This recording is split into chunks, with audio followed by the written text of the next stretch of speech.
কি এবার পাহাড়, সমুদ্র না জঙ্গল, ঘোরার মজা দ্বিগুণ হবে যদি থাকে মুখরোচক, আপনাদের সব সময় সফরসঙ্গী।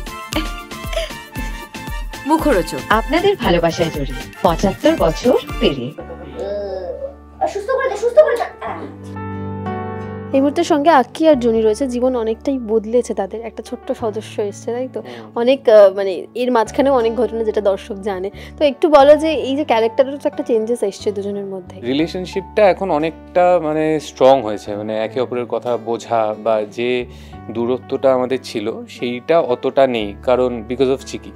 কারণ চিকি এখন আছে বলে, মানে চিকি আমাদের মধ্যে যে বন্ডটা সেটা অনেকটা স্ট্রং, সেটা অনেকটা স্ট্রং করেছে। জুনির খানিকটা একটা স্যাক্রিফাইসও বলা যায়। সেটা হলেও জুনি সেটাকে স্যাক্রিফাইস হিসেবে দেখছে না, কারণ জুনির মনে হয় যে কথার বাচ্চাকে যদি আমি নিজের বাচ্চা হিসেবে মানুষ না করতে পারি আর কার বাচ্চাকে করবো। মানে কথা আমার লাইফে সব কিছু ঠিক করার পিছনে ও আছে, তো ওর লাইফের একটা কিছু যদি আমি ঠিক করতে পারি তার থেকে বেশি হ্যাপি আর কেউ হবে না আর কি। জুনি খুব হ্যাপি কথার কিছু পাশে থাকতে পেরে। দুজন একদম ফ্লোরটা জমিয়ে রাখে। একটু আগেই আমরা দেখছিলাম নানা রকম কর্মকাণ্ড চলছে, তাই তো? তোমাদেরও বোধ হয় একটা এনার্জি বা মন ভালো হয়ে যাওয়ার একটা বিষয় থাকে। হ্যাঁ, আমরা সকালে এসে আগে মেয়েদের মেকআপ রুমে চলে যাই, মাফিন চিকি দুজনেই এসে আগে দেখা করতে যাই। গুড মর্নিং করে একটা গুড মর্নিং সেশন চলে।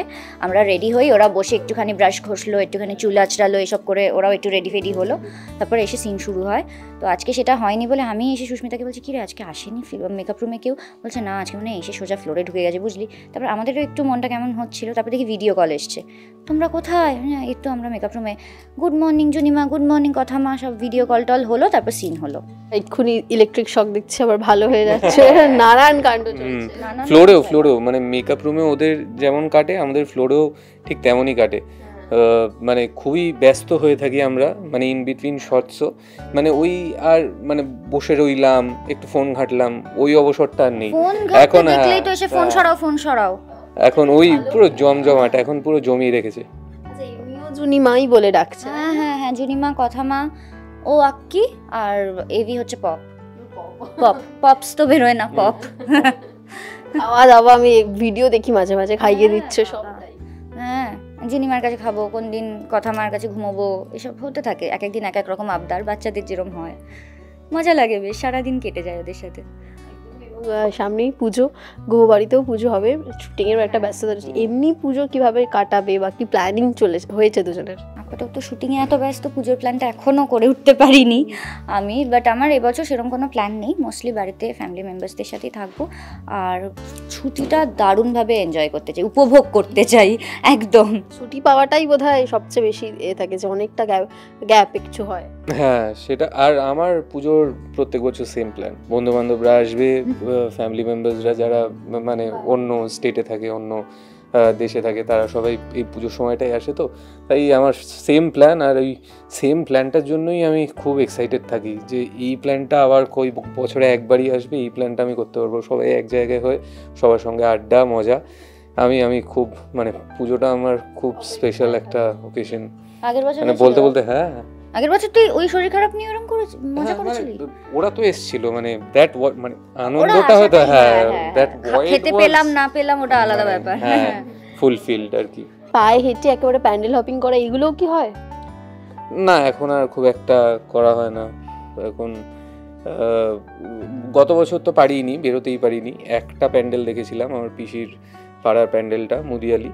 আর এবছরও তেমন কোনো প্ল্যান নেই, কিন্তু হুজুকে তো এবার দেখা যাক কি হয় আর কি। মানে তেমন কোনো প্ল্যান নেই, মানে হঠাৎ হলে হতে পারে। আমার ক্ষেত্রে পাড়ার প্যান্ডেল তো অবশ্যই যাওয়া হয়, কিন্তু আদারওয়াইজ না, ওই প্যান্ডেল দেখবো, ঠাকুর দেখতে বেরোনো যেটা ডেডিকেটেডলি, সেটা এখন আর হয় না। ছোটোবেলায় ভাল লাগতো এটা করতে, এখন ভিড় দেখে কেমন একটা শরীরটা খারাপ, না থাক ছেড়ে দিই। আর সবসময় এত সাজে গুজে আবার সেজে গুজে বেরোবো, না থাক একটু ঘরে বসে আড্ডা মারি, যাদের আড্ডা মারতে ইচ্ছে করছে একটু বাড়িতে এসো, এরম এটা হয়ে গেছি। বোরিং আমি জানি, বাট কিছু করার নেই। আর ছোটবেলার পুজোটা কটা মিস করো, কতটা? এই পার্টটা ছাড়া আর খুব একটা কিছু পাল্টায়নি, কারণ আমার মানে পুরোটাই যেমনটা বললাম, পুরোটাই ঘিরে আছে ওই মানুষজন এবং তাদেরকে মানে পেলেই আমার মানে মনে হয় যে পুজো ব্যাপার আর কি। তো ওই শুধু ওই আগে প্যান্ডেল হপিংটা হতো কারণ তখন মনে হয় একটু এনার্জিটাও বেশি ছিল, আর মানে ওই ক্লান্তও একটু কম লাগতো। এখন তো ক্লান্তও লাগে একটু তাড়াতাড়ি, মানে একটু বেরিয়ে মানে দুটো প্যান্ডেল, হ্যাঁ ওই ক্লান্তটাও তো একটু লাগে। তো সেইটা ছাড়া বাকি everything is the same for me every পুজো। এই তো কোলে কোলে কোলে উঠতে খুব ভালোবাসে। কি সুন্দর এই জামাটা। তোমার পুজোর প্ল্যান কি? ওকে ওকে ওকে হ্যাঁ চলে গেলি তুই? তো পুজোর প্ল্যান কি তোমার? পুজোর হলো দুটো জামা। পুজোর হলো দুটো জামা। দুটো জামা হয়েছে। ওই জামাটা পরে তুমি কোথায় যাবে? ওটা পরে ঠাকুর দেখতে যাব। ওকে।